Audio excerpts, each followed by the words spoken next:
In this lecture, we'll be discussing memory. So, memory has quite a many different functions. A brief overview is that memory starts with encoding. So, you're inputting information into your memory. You then get what we call memory traces. So, those are codes that represent pieces of the information you're storing or encoding in memory. And then you have storage. So, that's where information is retained. And then you have the ability to retrieve those memories. So, accessing and recalling that information and bringing it into your conscious awareness. So, consciousness, though, is your awareness of your own thoughts and external world, where attention is you are consciously aware of something. You're bringing some sort of stimulus into your awareness because you are focusing on it. And those two things are really important for that retrieval process. Now we have explicit and implicit memory. Explicit memory is this conscious use of our memory. It relies heavily on language, and the information retrieved is typically words that are symbolizing concepts of your encoded memory. So you're actively searching for stored information. An example of this is someone asks you a question, so you actually need to actively think of an answer. With implicit memory, this is more of an unconscious use of your memory. So if things are done regularly without purposeful thought, like your everyday tasks, that will usually require your implicit memory. It's typically nonverbal in nature, and you'll see it a lot with habits or motor skills and even classical conditioning. So an example of this is you do chores or daily tasks that you might not always need a list of how to do them and what steps. You just automatically know. A lot of us don't always look at something and think, okay, first I need to read the labels on the cleaning products, then decide which one I use for the shower. But now I need to review how do I use a spray bottle again, and how do I scrub the shower. Usually we already have an idea of how to do all this, because if we actually live our lives in that way, we're probably not going to have much of a life, and we probably wouldn't be functioning very well. One of the models of memory is called the traditional 3 stages model of memory, and in this model you have what we call sensory memory, short-term memory, and long-term memory. Sensory memory is this information coming in from your senses, so sound, sight, touch, taste, and smell, and that information is held for a super brief period of time after that sensory stimulation ends, and if you pay attention to it, it's usually sent to the second stage of memory, which is your short-term memory. In short-term memory, you'll further process your sensory information that you're perceiving.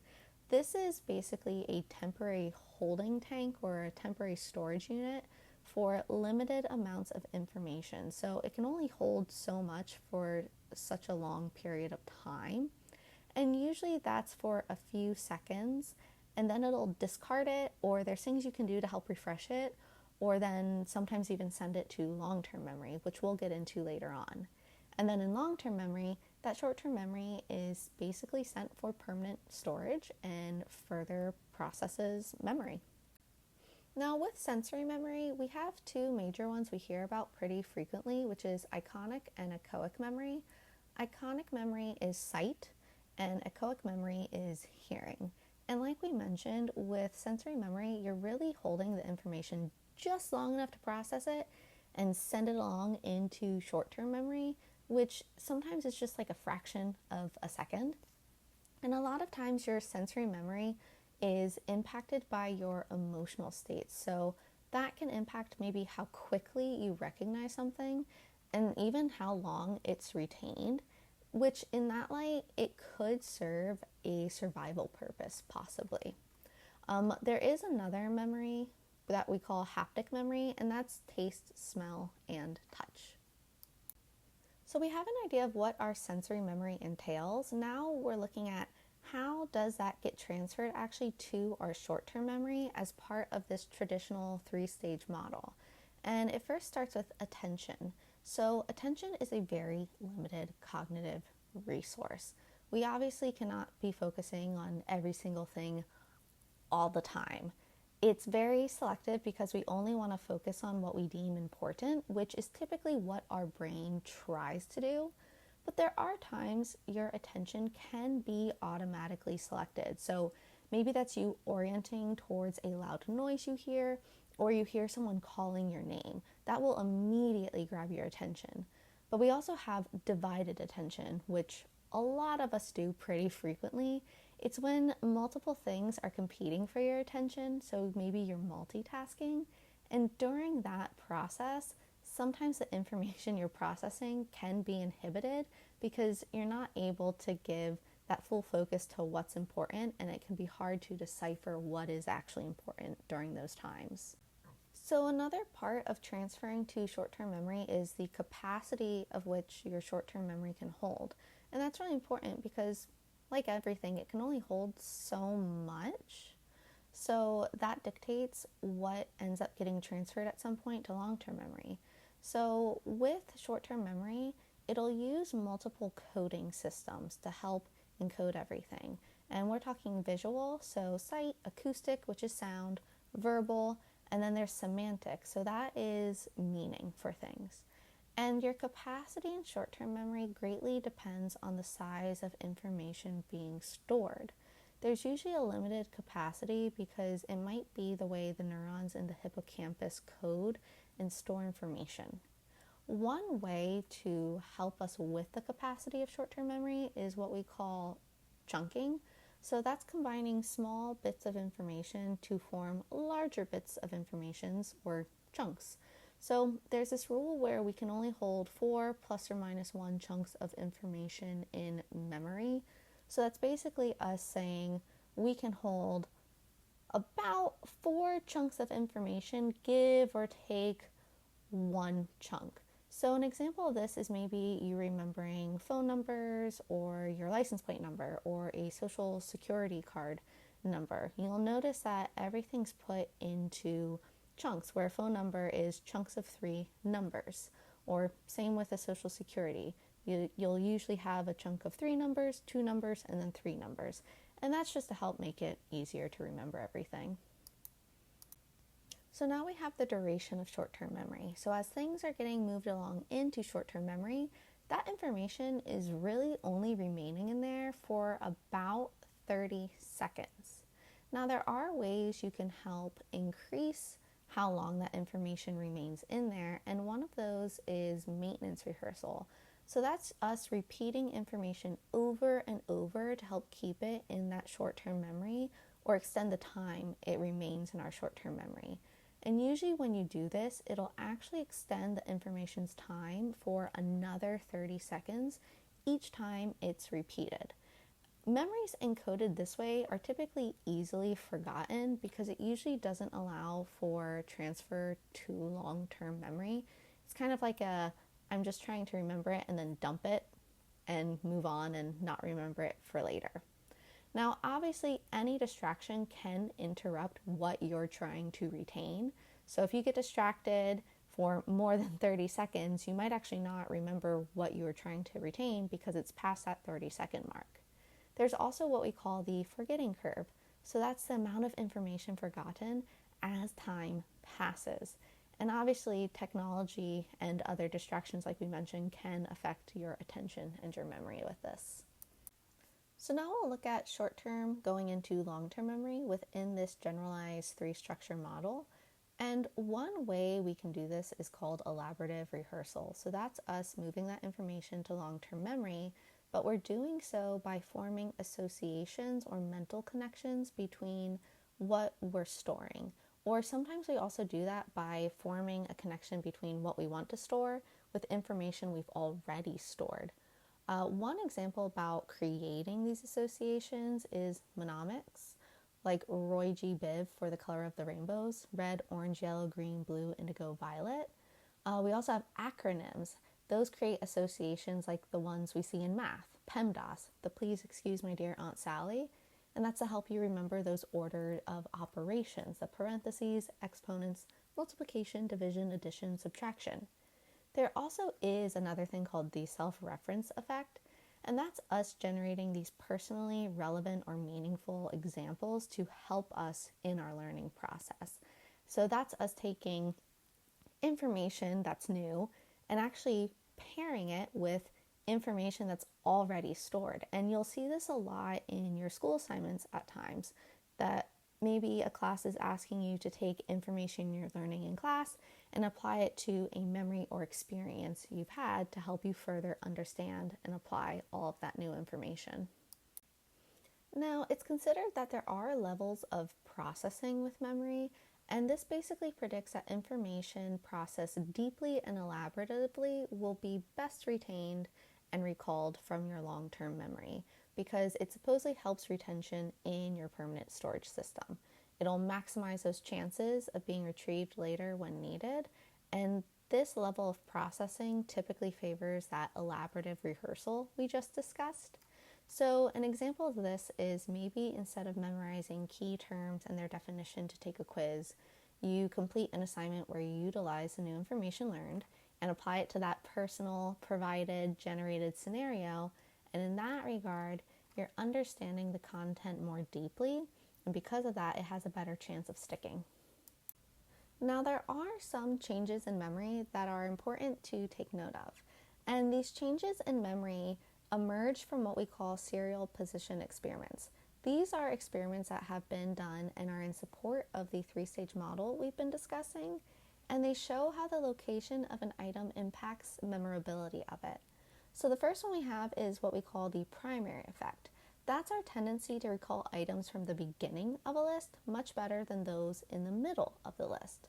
This tends to have some aspects stored in long-term memory, and what happens is that individuals spending more time rehearsing the items at the beginning of the list basically have the chance to retain those memories better. But it takes up so much short-term memory because we rehearse those items for a period of time, and then we're extending the time they're available in that short-term memory to the point there's not enough capacity left for rehearsing many of the items in the middle of the list. So what usually happens is that those items start to get transferred to your long-term memory and are better recalled. The primary effect, though, can be helpful in studying how people age and how memory changes with age. If the primary effect in an individual starts diminishing or declining, it can actually indicate mild cognitive impairments, which could potentially lead to conditions like Alzheimer's.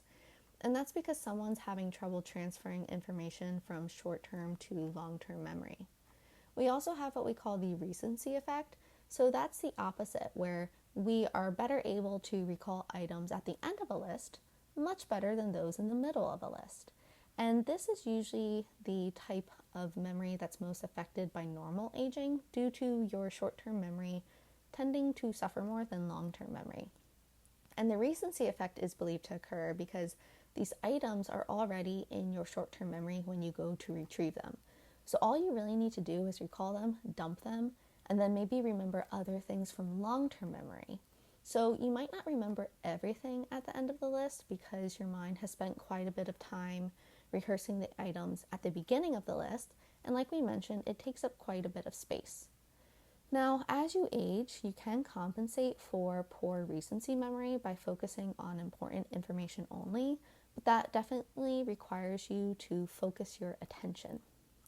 Now, something is important to note is memory is not always so black and white. Your memory has simultaneous steps going on.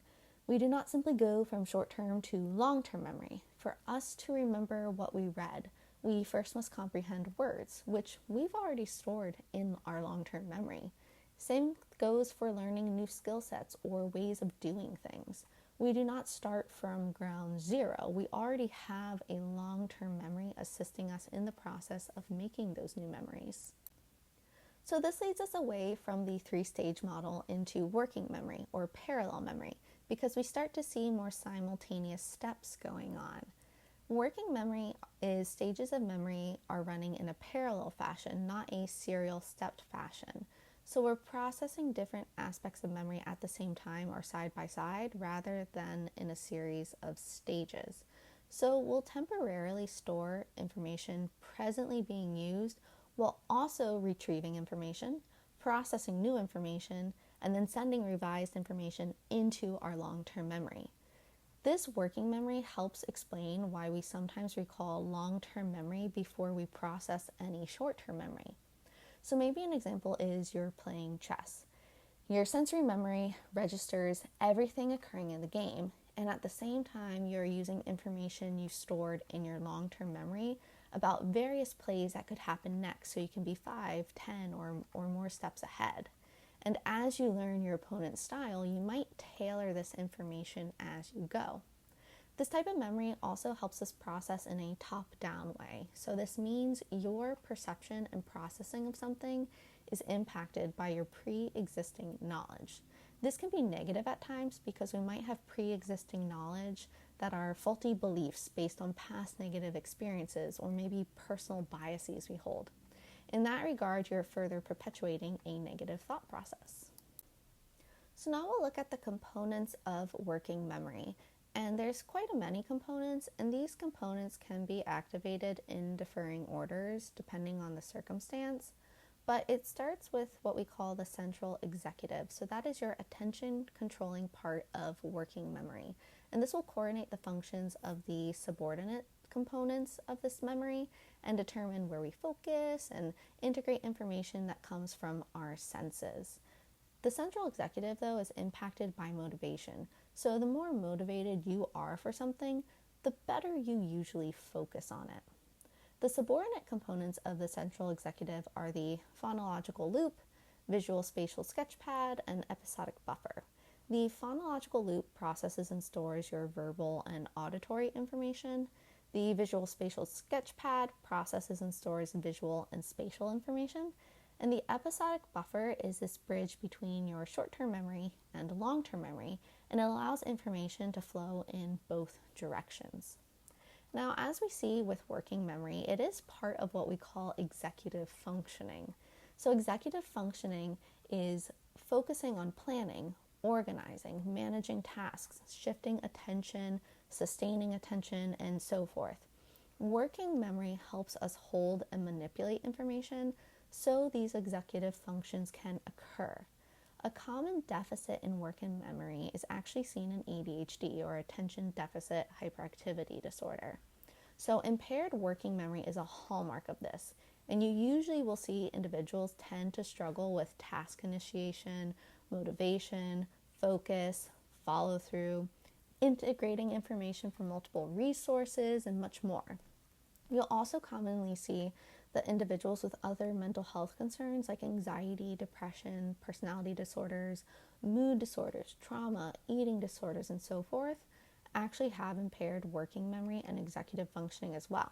So in that sense, sometimes you need to figure out what's causing the dysfunction, because a lot of things can look very similar to one another. But this usually can indicate a lower tolerance to stress and your ability to manage it. So now we'll shift our attention to long-term memory. With long-term memory, there's no known limit to the capacity in which it can hold. And one of the theories for this is that our brains, as we know, have neuroplasticity. So it's always creating and maintaining different neural connections. Now, memory can be encoded acoustically through sound, visually, or semantically, which again is through meaning. Semantic encoding is the most common form we'll see. And a lot of times what this means is that it will store the general meaning of the information rather than all the specific itty-bitty details. Sacrificing details is not usually a bad thing. Storing meaning is a very powerful way to store memories because it gives us the understanding of something to where we can actually recreate things or do something with it, whether it be an experience, a recipe, or an event. So you might remember the gist of your favorite family holiday or a childhood birthday party, such as some of the foods that were present, people who attended, and activities or games that made it feel fun. So maybe you want to try and recreate these. Because you have this general semantic meaning, you're much more likely to create this experience than you would be if you only remembered the specific details of, let's say, vanilla cake, a Christmas tree, or a green tablecloth. You can't really do too much with that. And there's also this thing called schemas. So this is organized, generalized knowledge structures. It's basically what contains info about categories and functions and so forth. And it helps organize info to connect similar concepts to each other. So you could have schemas for people, places, concepts, events, pretty much everything you know in life. They're basically like templates that help us understand the world and make sense of our experience. So, an example is that you think of a chair, and part of the schema we hold for a traditional chair is that it has four legs. Or a more advanced schema is when we hold a certain judgment or belief about people based on certain physical traits. But in both instances, our schemas are not always true. Some chairs can have three legs, and just because some people appear one way does not mean that they are inherently a certain type of person. They are really important in psychology because schemas help us make connections, find themes, conduct experiments, make theories, and even help people work through some negative schemas and reconstruct new ones that better serve them. So, long term memories can be split up into what we call declarative long term memories and procedural long term memories. Declarative memories are memories that are easily verbalized. Now, declarative memory can differ from person to person because what you might easily verbalize, another person might not. Part of declarative memory, though, are semantic memories and episodic memories. Semantic memories are these factual, conceptual information, and they're not really unique to a person, and they very much lack in detail. So, an example of this is thinking about coffee. You understand what conceptually makes coffee, but you do not have a specific coffee drink in mind at the moment. What you've learned thus far in this course is also semantic memory, but you might start tying this information into schemas and episodic memory, which we'll get into shortly, and it helps you strengthen your understanding, reshape perceptions, and build on your knowledge. So, episodic memory then is recalling personal recent events. They will contain details, and it has a very unique sense of personal awareness to it. So, an example of this is your ability to recall a recent conversation you had with someone, or a recent event you just attended with a loved one, maybe. You have this awareness of being present somewhere and what occurred. Now, these type of memory involve various parts of the brain. So some believe they are separate memory systems, but it appears they intertwine with each other because they both activate many of the same brain regions.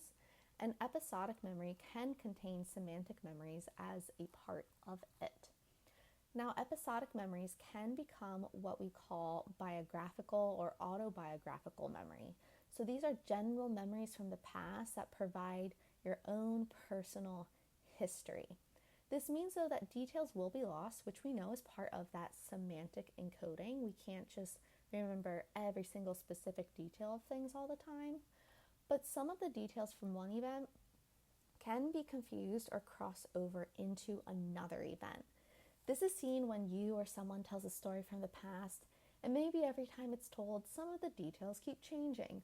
Or you or that person realize you told a story about a different event, you honestly got confused with another event. But this highlights that not everything we remember from our personal history is always accurate. Another type of the long-term memory we have is procedural long-term memory. This memory is for skills and behaviors. It is implicit, which we know is not readily put into words, and it's usually there for the long haul. These are things like walking, talking, writing, how to ride a bike.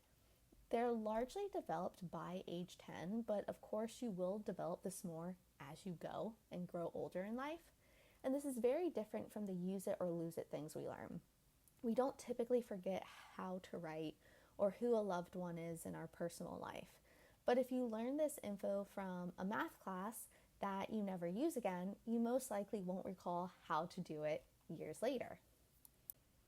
Now, some very wonky things can happen with memory sometimes, and one of those things would be amnesia. It's a condition where a person cannot recall certain declarative memories, those easily verbalized memories like names and dates. One type of amnesia is called anterograde amnesia. That is the inability to encode new declarative or easily verbalized memories into long-term memory, and this will affect your present and your future. So anterograde is typically permanent because it's indicative of some form of brain damage, actually. where there's retrograde amnesia. That would be the inability to recall previously stored declarative memories. It's often depicted in movies and TV shows and novels where you see that person waking up in the hospital and they can't remember maybe who they are or who another person is or where they live. Retrograde amnesia can be temporary, long-term, or permanent because it is indicative of a brain injury that could possibly improve over time, such as concussions. But the permanency of amnesia depends on whether you have brain damage from things like strokes, neurodegenerative diseases, or head trauma. Sometimes psychological trauma can cause amnesia. There is a type of amnesia also called transient global amnesia. This is a type of amnesia that isn't caused by a neurological condition, like a stroke or epilepsy, or even head trauma. The onset is very sudden and usually for a brief period, like no more than 24 hours. And with this, you'll struggle to create new memories and remember the recent past. So you'll remember who you are and you can still perform tasks and retain your language skills, but no one actually has a definitive cause for this. They think that maybe migraines, high levels of stress, high blood pressure, and high cholesterol might be linked to this though. And with this, you can still use procedural memory to learn skills regardless of the type of amnesia you have. And this indicates that this type of memory may not actually be stored in long-term memory the same way declarative memory is.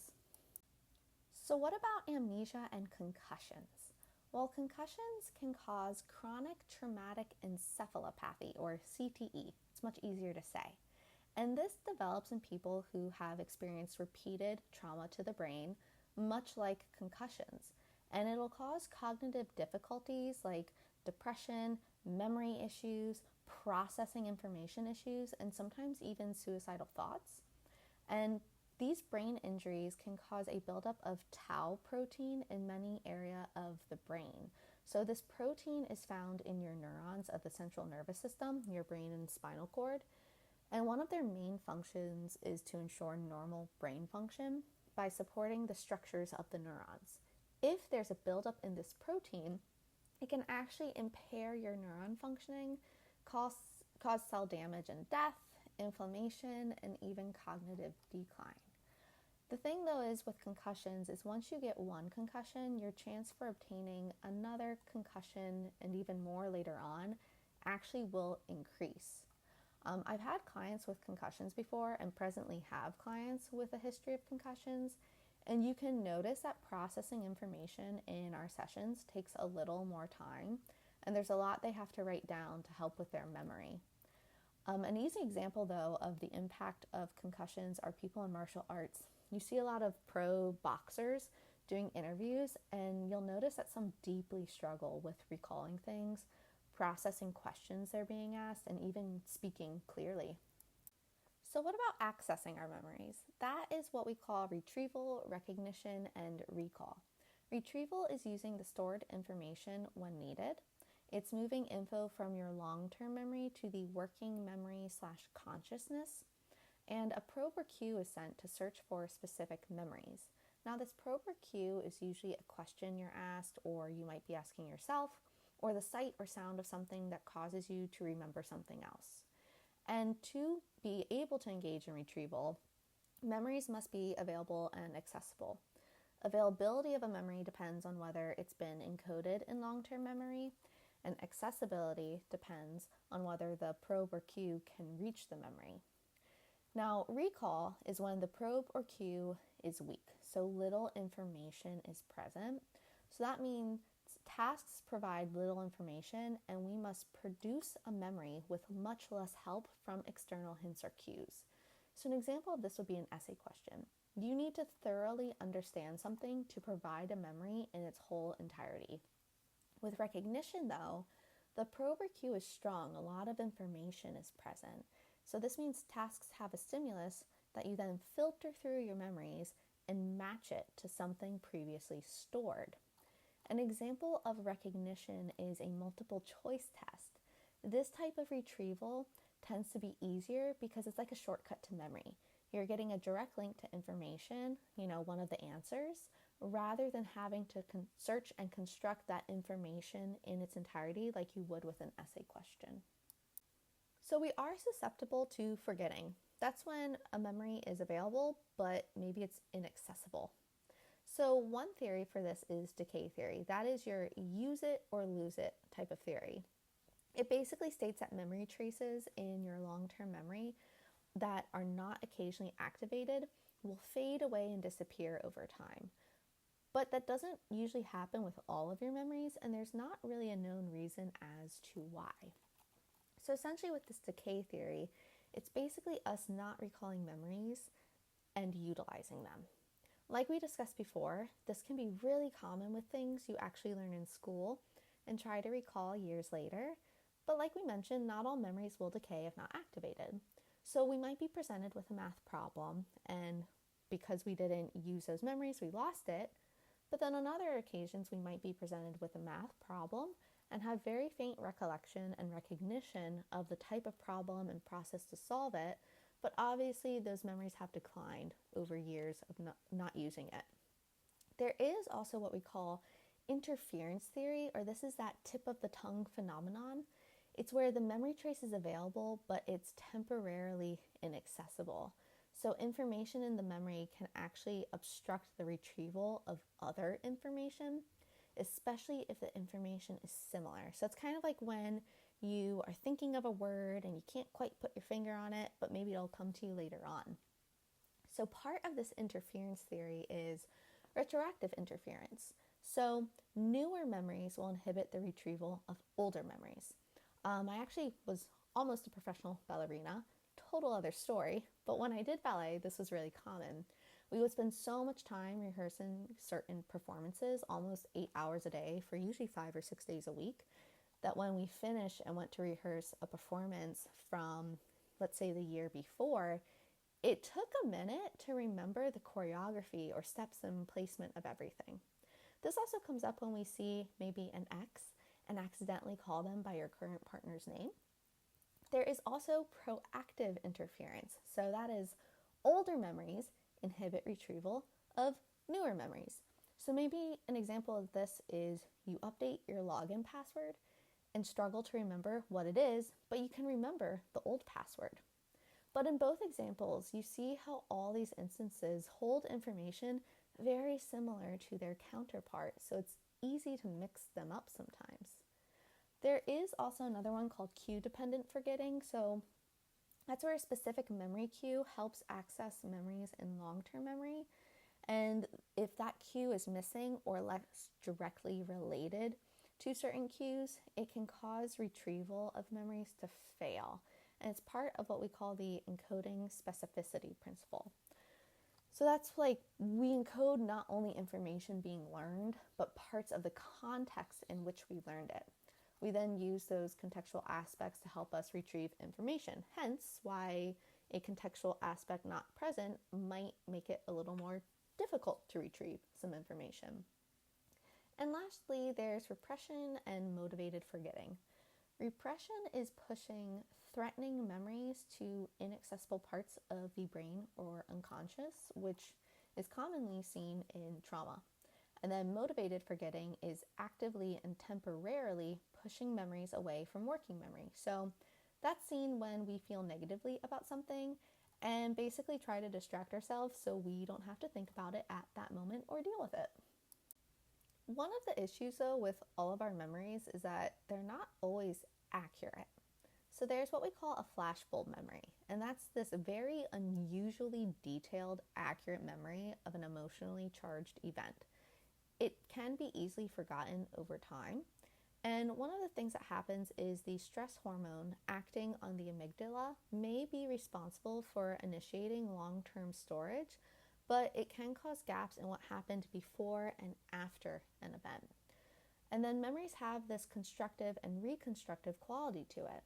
We do not recall all details, but use what we can to reconstruct an event, but we will use knowledge and expectations from our schemas to construct missing details as well. There's also what we call the misinformation effect.